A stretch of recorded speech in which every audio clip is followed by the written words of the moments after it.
Thanks, Paul. Thank you.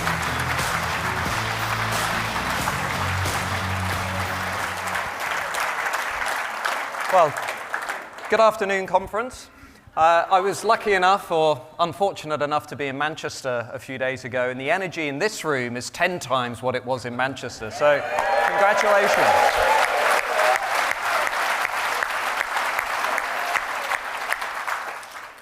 I've never had this many people in any of my university lectures, by the way. But in all seriousness, you should not be here. You should not be here. Why do I say that? I say that because had the ruling class in this country understood what Brexit was really all about, lowering immigration, leveling up the country, controlling the borders, pushing back on tax and regulation, reforming the institutions, giving people a voice, then there wouldn't be need of a party like Reform. That's the reality of the situation. And why did all of those things not happen? They didn't happen because Britain now is in the grip of a new political and cultural class that doesn't really have much of an interest in the rest of the country.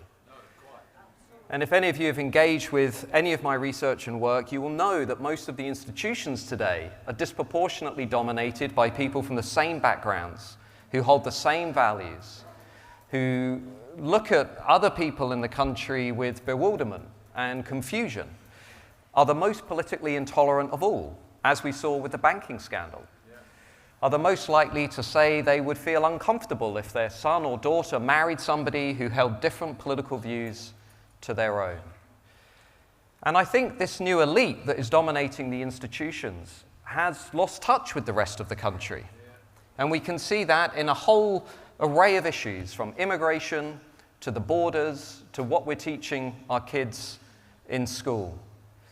And I think what worries me more than anything is what I see working in the universities, what I see when I'm looking at the public sector institutions, and what I see when I'm looking at the governing Conservative Party.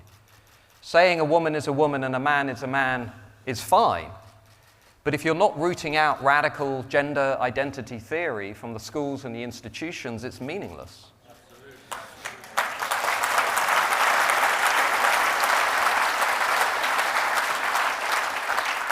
Saying that Britain is not a racist country and is a multicultural success story is fine. But if you're not rooting out a divisive, un-British critical race theory from our schools, universities, and public sector institutions, it's meaningless.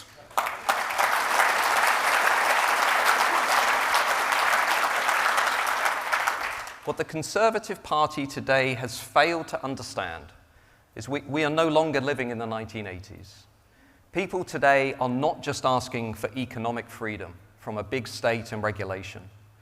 They're asking for cultural freedom from an oppressive, stifling orthodoxy, from a political correctness which has gone way too far, from a radical woke progressivism which is politicizing, sexualizing, and racializing our children.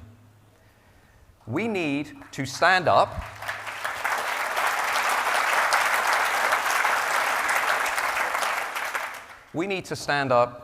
and take it on, because this cultural revolution is not going to stop. It's going to accelerate because it's embedded in the institutions. 60% of all voters in this country now say that people like me cannot say what we really think because we're scared of the consequences. We're scared of what will happen if we really speak our minds. More than half the country say the left and right, the old parties, don't represent people like me anymore. And 90% say it's time for a change in Westminster. The appetite for something different is enormous. The space for something different is enormous. The question is, are you going to be the people to fill it? Yes.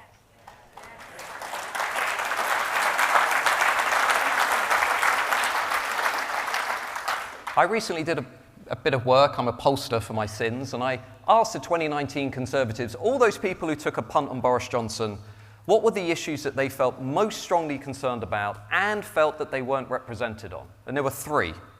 And I want you to think about these issues when you go into the next general election campaign.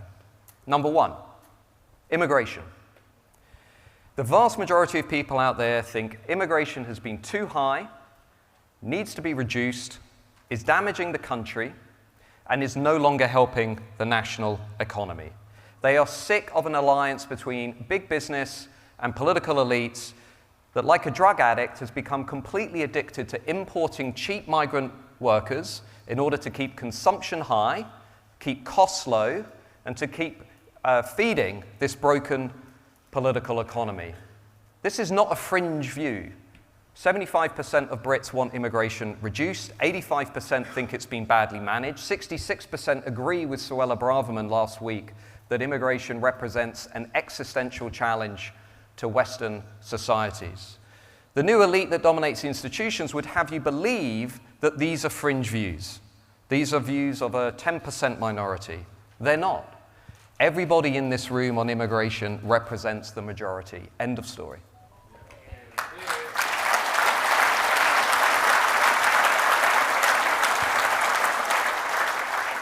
The second big issue, which people feel really concerned about but not represented on, political correctness or woke ideology.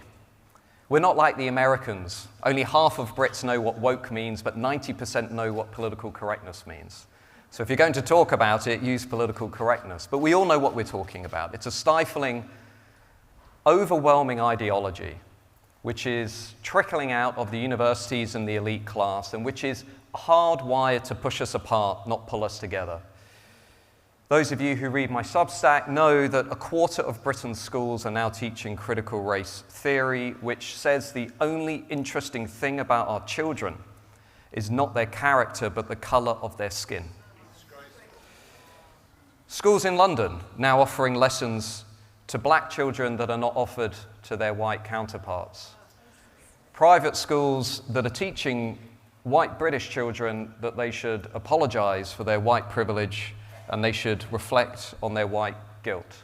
This is the opposite of what civil rights campaigners in the 1950s and the 1960s wanted. What they advocated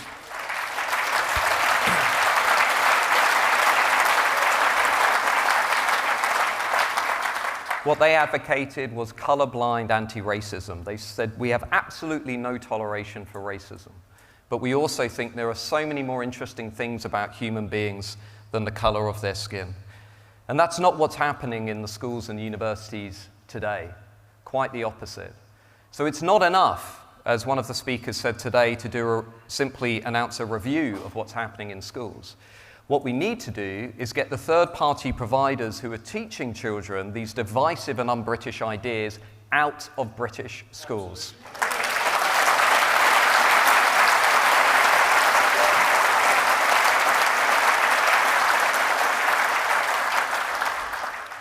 In all of the educational institutions, there is a cultural war underway to revise and reframe our national history, our identity, and our culture. The elite class today derives its status, esteem, and honor by denigrating the things that have always held us together. This has been a long time coming, from the 1970s, but it's now going mainstream. Which brings me to the third key issue that people feel deeply concerned about, but they feel they're not represented on. They want to protect, preserve, and promote Britain's distinctive identity, history, and culture, which they feel are being swept away by globalization, by the push for a universal liberalism, and by an elite class which is no longer interested in the things that make Britain and England distinct.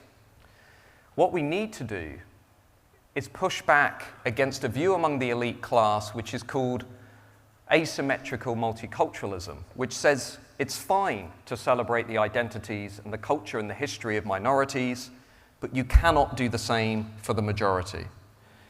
And what the majority group must do is reframe its identity, reframe its Britishness, reframe its Englishness around the celebration of diversity, around the celebration of multiculturalism, around the celebration of globalization. But here's the thing. To say that the only interesting or unique thing about your identity is a celebration of diversity is like saying you have no identity of your own. Many Brits out there can sense this. They watch the adverts on television, they watch the Netflix history revisions, they look at the books on the bestseller lists, excluding my own, of course. They look at what their kids are being taught in history, in English, the books that are being taken off the lists. They look at how we talk about who we are. And they can all now sense that they are being exposed to a political and cultural project which is repackaging and redefining their identity around global themes. The vast majority of people in this country do not want this to happen. Like the vast majority of people in this country do not agree with radical gender identity theory or critical race theory. Like the vast majority of people in this country do not agree with mass migration. Like the vast majority of people in this country do not want to live in a politically correct, stifling culture. So the public demand is on your side. The space that exists in politics is there for you to take it. The only question is whether you're going to do that. And I hope for the rest of us in this country watching on that you're able to shake things up and challenge some of these ideas in the years ahead, because God knows we need it. Good luck.